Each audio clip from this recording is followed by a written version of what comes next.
Voici le genre de message qu'un énergumène est venu laisser sous l'une de mes vidéos. Et je voudrais être très clair quand même. Je ne tolérerai jamais que ma chaîne serve de tribune pour insulter tout un continent, tout un peuple. Quand je parle, ça s'entend quand même que je suis africaine. Cette chaîne est donc créée par une africaine et s'adresse à tous ceux qui veulent débattre avec respect. Si vous venez ici pour traiter les Africains de tous les noms, bien, je vous informe que vous êtes simplement au mauvais endroit. Et pour votre gouverne, l'Afrique c'est un continent de 54 États, de milliers de cultures et de centaines de millions de personnes. Réduire tout un continent aussi vaste à quelques insultes n'a rien d'intellectuel. C'est simplement faire preuve de beaucoup d'ignorance. Et puisque vous parlez du Sénégalais, ben, renseignez-vous un peu. Le Sénégal est reconnu pour la qualité de ses universités, de ses intellectuels, de ses juristes et pour la solidité de ses institutions démocratiques en Afrique de l'Ouest. On peut donc critiquer un gouvernement, une décision politique ou un fait d'actualité, mais alors, insulter tout un peuple, c'est inacceptable. C'est même déplorable à mon avis. Et enfin, je voudrais adresser un message à tous mes frères et sœurs de la diaspora qui sont parfois confrontés à ce genre de discours. Si un simple commentaire m'a autant choqué, je n'imagine même pas ce que certains d'entre vous doivent supporter au quotidien. Je vous souhaite vraiment beaucoup de courage. Et pour les autres, sachez une chose. Sur cette chaîne, les débats sont les bienvenus. Les insultes contre un peuple ou un continent, elles ne le seront jamais. Ceci étant dit, commençons. Depuis son arrivée au pouvoir le 2 avril 2024, Bassirou Diomaye Faye était associé au parti PASTEF et à son principal dirigeant Ousmane Sonko. Très terrible Ousmane Sonko. Ensemble, ils avaient porté une promesse de changement auprès d'une grande partie de la population sénégalaise, Diomaye Moïse Sonko, nous disait-il. Mais depuis plusieurs mois, force est de constater qu'une série d'événements a profondément changé le paysage politique sénégalais. On a eu la nomination puis le limogeage d'Ousmane Sonko au poste de Premier ministre, les différentes prises de position publiques de ce dernier sur la gestion du pouvoir, le départ annoncé de Bassirou Diomaye Faye de son poste de secrétaire général du PASTEF, afin de se consacrer à sa fonction présidentielle, mais également les débats autour d'une réforme constitutionnelle portée par l'Assemblée nationale qui touchait au pouvoir du chef d'État. Réforme qui a été rejetée par le Conseil constitutionnel sénégalais, je le rappelle. J'ai fait une vidéo à ce propos, vous pouvez aller la regarder. Alors, tous ces événements ont finalement conduit à la création d'un nouveau parti politique par le président sénégalais, le Kiraï, les Patriotes républicains, qui apparemment est un mot en langue wolof qui veut dire bouclier ou encore protection. Je dis apparemment parce que quand je lisais les commentaires, d'aucuns semblaient dire que ce n'était pas la bonne traduction. Comme malheureusement je ne parle pas le wolof, pourtant j'aurais bien aimé, je ne peux pas vous donner la définition exacte. Alors si certains ici maîtrisent bien la langue, traduisez-nous la signification du thème dans les commentaires. Merci. Puis je me suis demandé, et peut-être vous aussi, pourquoi un président qui est déjà au sommet de l'État ressent-il encore le besoin de créer son propre parti politique? N'est-il pas suffisamment puissant avec la fonction présidentielle?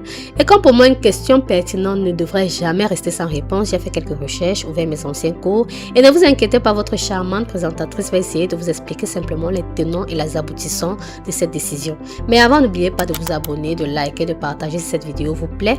Donnez-moi de la force les amis. Du coup, est-ce qu'un président a forcément besoin d'un parti politique? Vous comprenez qu'on ne parlera pas seulement ici du président Diomaye. J'essaierai un peu d'élargir la question et de comprendre de façon générale si un président a vraiment besoin d'un parti politique pour gouverner. Et la réponse est non.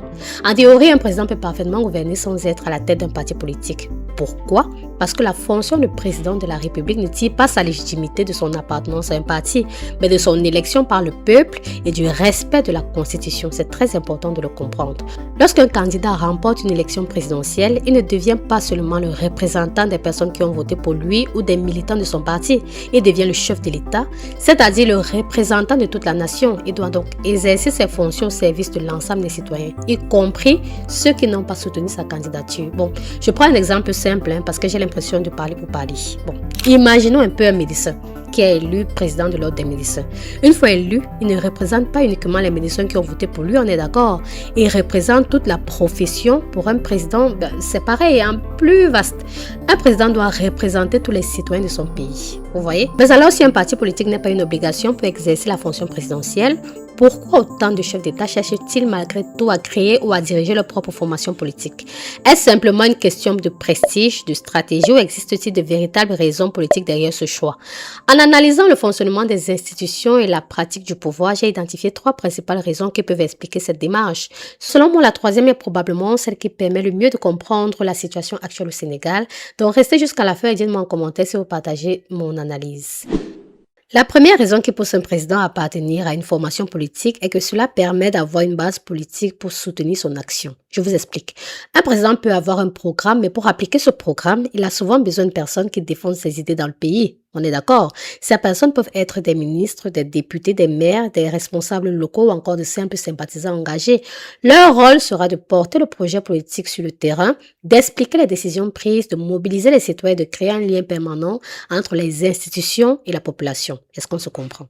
En d'autres termes, le président peut exercer donc ses fonctions sans même diriger un parti politique, mais entre ce qui est prévu par les textes et la réalité du terrain, il existe parfois un grand écart. Parce que gouverner un pays ne consiste pas seulement à prendre des décisions, encore faut-il pouvoir les faire accepter, les expliquer et les mettre en œuvre. Et c'est précisément là qu'un parti politique peut devenir un atout. En réalité, un parti politique fonctionne un peu comme un réseau. Je voulais dire une mafia, même non, comme un réseau. Le président peut être au sommet de l'État, mais il a besoin de relais dans de différentes régions et dans les différentes institutions pour faire vivre son projet au-delà des murs du palais présidentiel. Dans le cas de Bassirou Diomaye Faye, il est arrivé au pouvoir grâce au PASTEF, un parti qui était historiquement lié à Ousmane Sonko. La question qui pouvait alors se poser était donc celle de savoir comment construire sa propre identité politique lorsqu'on exerce sur la fonction présidentielle, mais que la principale force politique qui vous a porté au pouvoir appartient à un autre leader politique. À titre personnel, je pense que cette évolution était prévisible, voire difficilement évitable sur le long terme. Je voyais ça venir à 1000 kilomètres. En effet, dans l'histoire politique, il est fréquent qu'un dirigeant arrivé au pouvoir cherche progressivement à construire sa propre base politique afin d'affirmer son identité, de défendre sa propre vision et de ne pas être uniquement associé à la personnalité qui l'a précédé ou accompagné dans son ascension. La création du Kiraï peut donc être analysée comme une volonté de Bassirou Diomaye Faye de disposer de son propre outil politique capable de porter son projet et de rassembler ceux qui se reconnaissent dans sa vision de la gouvernance. Kiraï, les patriotes républicains, qui naît aujourd'hui, se donnera des règles avant de se donner des ambitions. La deuxième raison est qu'un parti politique peut permettre à un dirigeant de préparer l'avenir politique. En réalité, un parti politique ne sert pas seulement à gouverner aujourd'hui, il sert aussi à préparer l'avenir. En politique, un président ne reste pas éternellement au pouvoir, son mandat est voué à finir un jour ou l'autre. En principe. Mais son projet politique peut continuer à travers d'autres candidats, d'autres élus et une nouvelle génération de responsables. On parle alors de préparer l'alternance, c'est-à-dire organiser la continuité d'une vision politique au-delà d'une seule personne. L'objectif est qu'un courant politique ne disparaisse pas simplement parce que son principal dirigeant quitte ses fonctions. Par exemple, on le voit au Ghana où deux grands partis politiques alternent régulièrement au pouvoir, le NPP, le New Patriotic Party, et le NDC, le National Democratic Congress. Ici, même lorsqu'un président termine son mandat, son parti continue d'exister, de présenter de nouveaux candidats et de revenir éventuellement au pouvoir. J'ai fait une belle vidéo sur les partis politiques en Afrique, les amis, mais comme c'était le début de ma chaîne, elle n'a pas vraiment fait de vue. Je parlais de leur importance et je vous la mettrai à la fin de celle-ci, si ça vous intéresse, on ne sait jamais. Donc, parfois, pour un président, la création d'un parti politique peut avoir pour objectif à long terme de construire une force politique durable, capable de survivre au-delà d'une seule personne. L'idée est de faire en sorte qu'une vision, un projet ou ligne politique puisse continuer à exister même après le départ du dirigeant qui les a incarnés. La troisième raison est probablement la plus importante, c'est pour avoir une relation plus forte avec le Parlement. Cette raison peut sembler anodine, mais je vous assure, comme je vous l'ai dit, c'est la plus importante et la plus forte de toutes. Alors, voici ce qui se passe. Il faut savoir que dans une démocratie, le président ne gouverne pas seul. Il partage le pouvoir avec d'autres institutions, notamment le Parlement, qui vote les lois et contrôle l'action du gouvernement. Du gouvernement, pas du président. Lorsqu'une majorité parlementaire est donc hostile ou simplement en désaccord avec l'exécutif, elle peut ralentir ou compliquer la mise en œuvre de certaines réformes.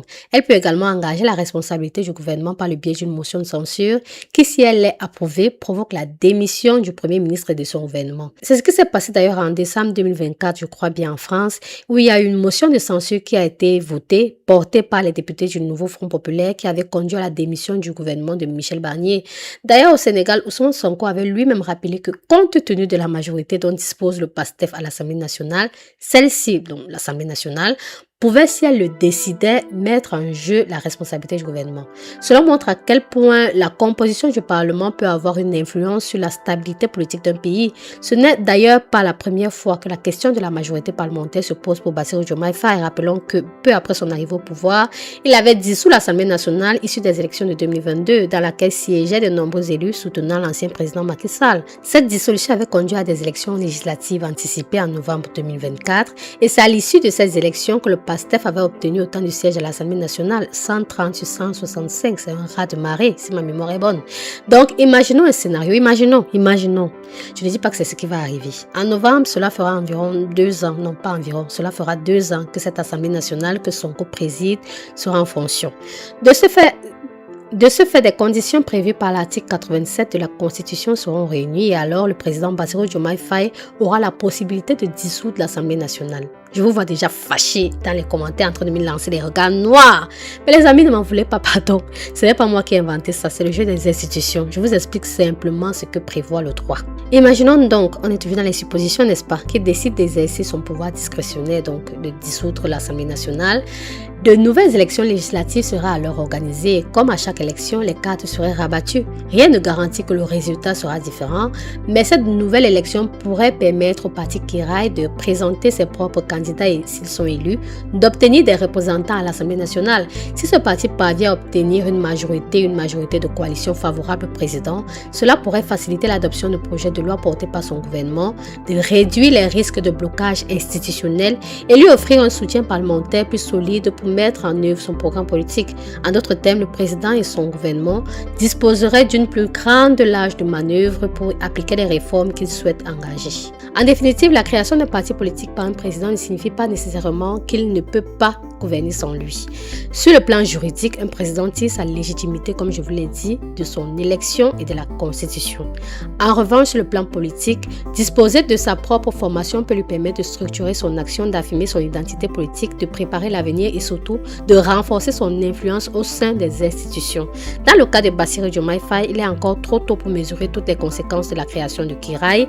Mais une chose est certaine, cette décision marque une nouvelle étape dans la vie politique sénégalaise. Il pourrait profondément redessiner les rapports de force entre la présidence, le PASTEF et l'Assemblée nationale dans les années à venir. Comme toujours en politique, ce ne sont pas seulement les intentions qui comptent, mais aussi les résultats. Il faudra donc observer comment ce nouveau parti s'implantera sur le terrain, quelles seront ses performances lors des prochaines élections et quel impact aura-t-il sur la gouvernance du Sénégal.